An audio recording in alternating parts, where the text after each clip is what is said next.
Salut les devs, c'est Foxpy, on se retrouve aujourd'hui pour un nouveau puzzle classique moyen et on va regarder le plus rapide.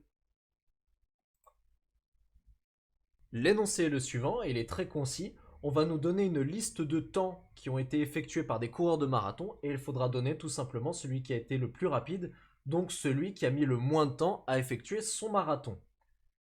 Alors en entrée, on va avoir une chaîne de caractères avec le temps, donc ici indiquant les heures, double point, les minutes, double point, les secondes. Et il faudra déterminer dans cette liste quel est le meilleur temps et en faire un print, donc ici par exemple 3 heures 59 et 8 secondes. On a quelques contraintes, alors c'est les contraintes de base, hein. Les heures sont comprises entre 0 et 24, ça paraît normal, les minutes entre 0 et 60 et les secondes entre 0 et 60. Enfin, n, ça va être le nombre de temps qu'on va nous donner, et on sait que n sera compris entre 0 et 10. Donc c'est un énoncé assez concis, donc on va pouvoir commencer à coder assez vite. L'idée derrière la résolution de cet exercice, ça va être de convertir les heures en secondes, les minutes en secondes. Ensuite, on va additionner le temps en secondes des heures, plus le temps en secondes des minutes, plus le temps en secondes des secondes. Ça va nous donner un temps total en secondes et on va comparer les différents temps en secondes pour trouver celui qui est le plus faible. Et à la fin, on affichera le temps, mais comme il est demandé, donc à savoir les heures, double point les minutes, double point les secondes. Donc c'est parti. Je vais supprimer les commentaires code in-game. Hop, je vais rajouter le mien ici, donc instanciation des variables. Alors le n, c'est le nombre de temps qu'on va nous donner, donc ça c'est bon, je le garde. Je vais instancier une variable bestSeconds qui sera égale à 0. Donc cette variable va stocker le meilleur temps en secondes qu'on va parcourir. Le meilleur temps étant celui le plus faible.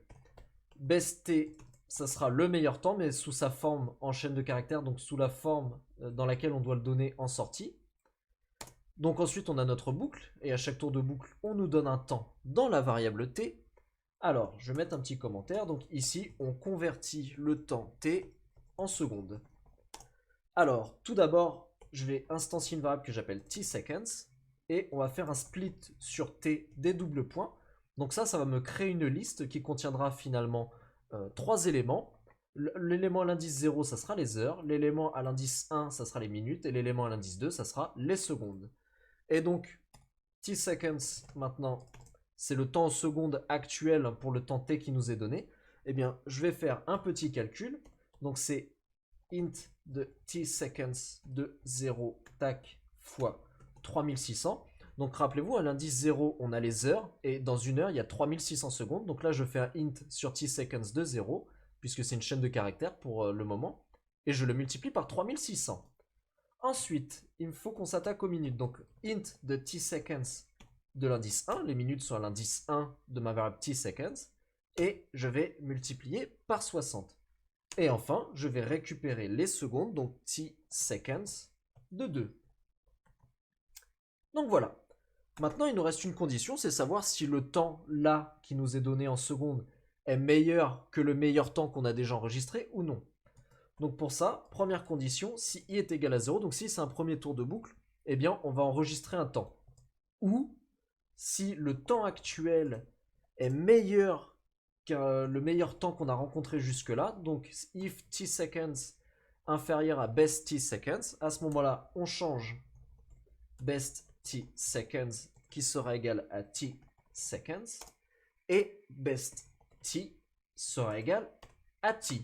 Donc ici, on récupère notre temps sous la forme d'une chaîne de caractères avec les doubles points et tout ça.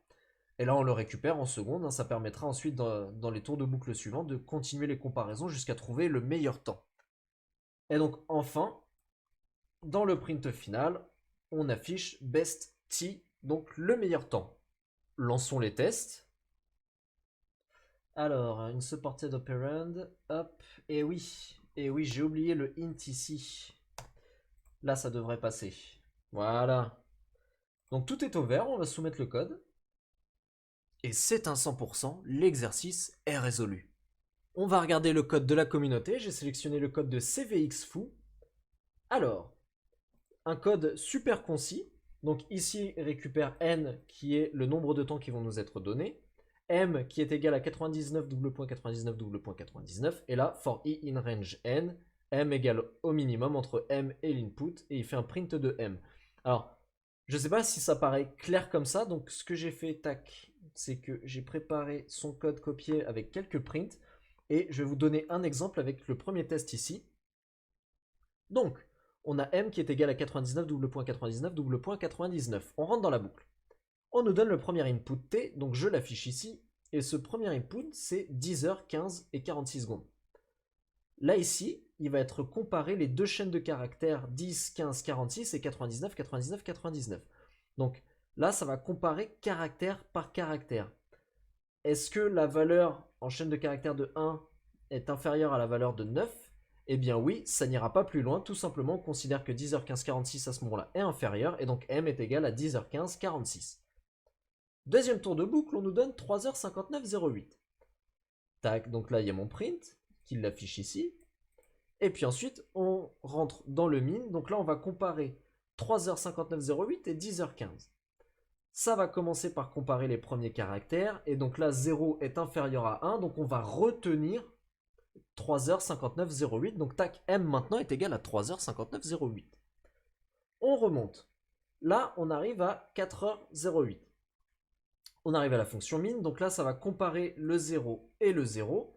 Bon, bah c'est la même chose, donc il va passer au caractère suivant, il va comparer le 3 et le 4. Ah, bah le 3 est toujours inférieur, donc là le 4 on s'y intéresse pas. M ne change pas, on refait un tour de boucle. Là, 3h59,09.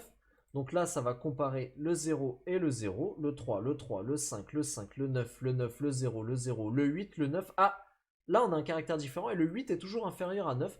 Donc à ce moment-là, ça change pas, on prend le minimum et ça reste 3h59,08. On passe au dernier tour de boucle. Et donc là, on va avoir une comparaison entre M, donc qui vaut 3h59,08, et T, qui vaut aussi 3h59,08. Et le minimum entre les deux, eh bien, c'est ce même nombre. Donc le résultat final sera 0,359,08. Ah mais non, ça c'est le print final, ça veut dire qu'on compare pas deux fois. Bon, si jamais il y avait eu deux fois le 0,359,08, eh bien à ce moment-là, de la fonction min, il n'en serait ressorti que 0,359,08. Donc voilà, c'est un code très concis, bravo CVX fou. On peut également regarder le code de Draos qui a fait un one-liner. Donc print du minimum. Donc là, on va partir de là. On a range de int input. Donc ça, c'est notre n. Donc on va faire n tours de boucle. Là, l'input ici, c'était le t, le temps. Et donc parmi tous les temps qui seront donnés dans la liste qui est créée dans cette parenthèse ici, input for underscore in range int input, et bien à ce moment-là, on va prendre le minimum. Et donc le minimum, ça va suivre le même processus de calcul que j'ai expliqué pour le code précédent, c'est-à-dire que ça va regarder dans les chaînes de caractères, les caractères 1 à 1, et puis ça va prendre tout simplement le plus petit. Donc un one-liner, alors généralement les one-liners, des fois c'est totalement illisible, là ça va, franchement c'est un beau one-liner. Donc je suis content de vous le présenter, je ne sais pas s'il y a plus à dire dessus. C'est très concis, c'est très propre, voilà, bravo Draos. Je vous aurais bien présenté d'autres codes parce que cet épisode il est assez court vu que l'exercice était assez rapide à résoudre. Cependant, la majorité, hein, ça part sur des one-liners avec une boucle qui recrée une liste dans laquelle on prend le minimum. Donc encore une fois, hein, je me rends compte que j'ai écrit beaucoup de lignes et j'ai fait beaucoup de choses comparé aux autres. Mais c'est pour ça, hein, je suis étudiant, j'apprends et je regarde beaucoup le code des autres pour voir, pour choper des astuces. Donc voilà, hein, n'hésitez pas, hein, je le redis à chaque épisode, mais n'hésitez vraiment pas à aller voir le code des autres. Vous pouvez apprendre plein de choses. Merci à toutes et à tous d'avoir suivi ce 10e épisode des puzzles classiques moyens de code in-game. Si cet épisode vous a plu, vous pouvez le liker. S'il ne vous a pas plu, vous pouvez le disliker. S'il vous a vraiment plu, vous pouvez bien évidemment le partager. N'hésitez pas à me laisser un petit commentaire si vous avez des retours à me faire. Dans le prochain épisode, nous verrons Skynet Revolution épisode 1. Mais d'ici là, soyez malins comme un renard.